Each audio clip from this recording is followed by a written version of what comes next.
This is part 11 of 13 of our response to Stephen Hargrave's message in the COGR's Revelation series. Evidence that they sit on thrones. Say before I continue with the next verse that the verses that we so labored to go through that were explaining the mystery are in fact proof that the apostles sat on thrones judging the 12 tribes of Israel, because those letters were written from the very thrones that they sat on. Those letters were written with the authority and on the seats that Jesus Christ said that they would be on. And it did judge the 12 tribes of Israel, and not just talking about the church. Yes, they were establishing the church, but they literally judged Israel through the ministration of what God intended to do in the entire world, and that is gather together all of Adam's fallen race. Now, I'm interested to hear what you have to say about that. In the context of the Bible, I probably agree with that interpretation. So I'm curious where you go. Okay, well, let's look at it. So we're going to say immediately that the apostles sat on thrones. That means, now we're looking for proof, by the way. So the apostles sat on thrones, and what they're trying to say there is that the apostles had authority. Okay, we can agree with that without a whole lot of difficulty. I'm having a bit of difficulty with the fact that they are actively judging the 12 tribes of Israel in any other the most tangential sense, because we know that they haven't been put on those thrones to judge Israel yet, I don't think, because Jesus has not yet returned. We know that the apostles went out and spread the gospel wherever they went. So I'm not sure that those letters that they that were written, and what letters we might add, confirm the message. The whole thing was, to me, it was just kind of, what would the word be? It was a mishmash of words that didn't make a lot of sense. Okay. What I understand, they're replacement theologians, right? They believe that Zion is now the Christian church, and that the children of God are defined as Christians, and that has replaced Israel. And so in this sense, what I understand him to be saying, which I don't take too much umbrage with, is that in the epistles and things, you think of Hebrews, you think of Ephesians, you think of Galatians. In fact, frankly, most of the New Testament, the thesis of it is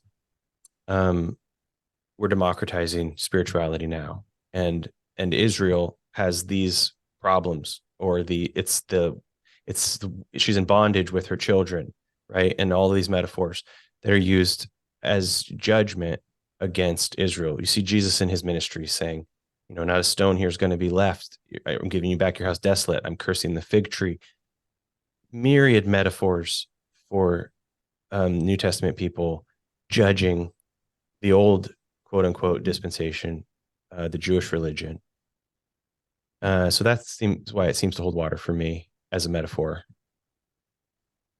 Okay. I'm not as persuaded, because Paul wrote most of the New Testament, and a small handful of the other apostles wrote the rest of the New Testament, not that many. And then we don't hear from a great number of them. Mm-hmm. So it doesn't do much for me. Oh, because you're not sure that was the message of the 12? I'm not sure. Steve tells us that he is providing proof that the apostles sat on thrones judging the 12 tribes of Israel, because those letters were written from the very thrones that they sat on. Okay, yeah. So we don't have, letters from all the apostles. We don't have much of a record of some of their lives at all. And it's just, for me, that is not a proof. Sure, proof is probably too strong a word. Yeah. So it's potentially a fair interpretation, but it's not proof. That's yes, okay. That would be my problem, because I just don't see it as a proof. Yeah. And what will happen is that he will build on their apostleship, because he ties this bookend thing into a number of different things. So, well, if they said on one hand, then on the other hand, we must also have that authority.